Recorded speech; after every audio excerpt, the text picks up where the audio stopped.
Well, no fizz for investors here, with the local market closing flat. I spoke to Martin Lakos from Macquarie Private Wealth earlier. So Martin Lakos, a positive lead from offshore, but it seems caution was the watchword today. Yeah, look, Tiki, very much so. Our market really underperformed relative to how overseas markets performed overnight. To give you an example, the Dow Jones now hit a 4-year high at 13,279. Same time, or 4 years ago, the Aussie market was at 6,143. We're now 4,450 odd, so we're still down 27% on that time frame. So gross underperformance by the Aussie market, there's absolutely no doubt. We saw the materials and energy sectors outperform through the day. The banks came off their best, marginally down. The ANZ result came in very much in line with expectations, but that was probably baked into numbers, and that stock was down about 20 cents. And we had utilities virtually across the board being sold off. I don't know whether there was a portfolio sell down there, but that was down 1.9% as a sector, relative to the whole market, which is barely up 5 points. Now, Origin Energy has detailed a pretty big gas supply deal.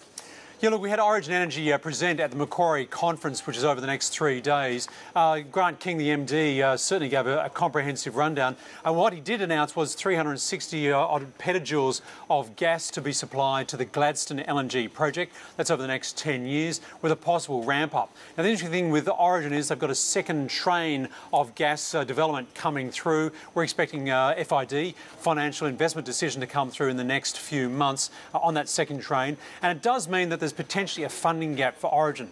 We think it's possible that Origin will look to sell some of their interests. We'll see a look-through valuation on that basis, and that'll help them fund the rest of that train. But there's absolutely no doubt. Forecast demand for LNG in 2014 and 2015 is actually quite tight. So this is a very timely contract win by Origin. And finally, industrial pallets company Brambles really only had to affirm its guidance to please the market. Why was that? Yeah, look, they actually came out saying that revenues would be up 33%. They're seeing some good performances out of the businesses, particularly from the new small acquisitions. Equally so, CHEP USA's adding its part, as is the new reusable plastic pallets that they're selling to the retail space. It does look on an EBIT basis, or a underlying profit basis, they're going to come in just over $1 billion, and that's in line with market expectations. So that reaffirmation certainly helped the share price, up about 2% today, and certainly it does appear that the market is prepared to mark up stocks where we're getting more positive guidance. Martin Lakos, thank you very much for joining us. A pleasure as always, Tiki. Thanks very much. And to the other major movers on the local share market now, APN News and Media managed a small gain despite a profit warning at its AGM. Leighton's was up 1% as it clinched a $600 million contract at BHP Billiton's Bowen Basin. Alumina remained steady as it warned shareholders at today's AGM of a subdued outlook for 2012. And banks were one of two sectors moving down, with ANZ, despite that big profit, leading the way.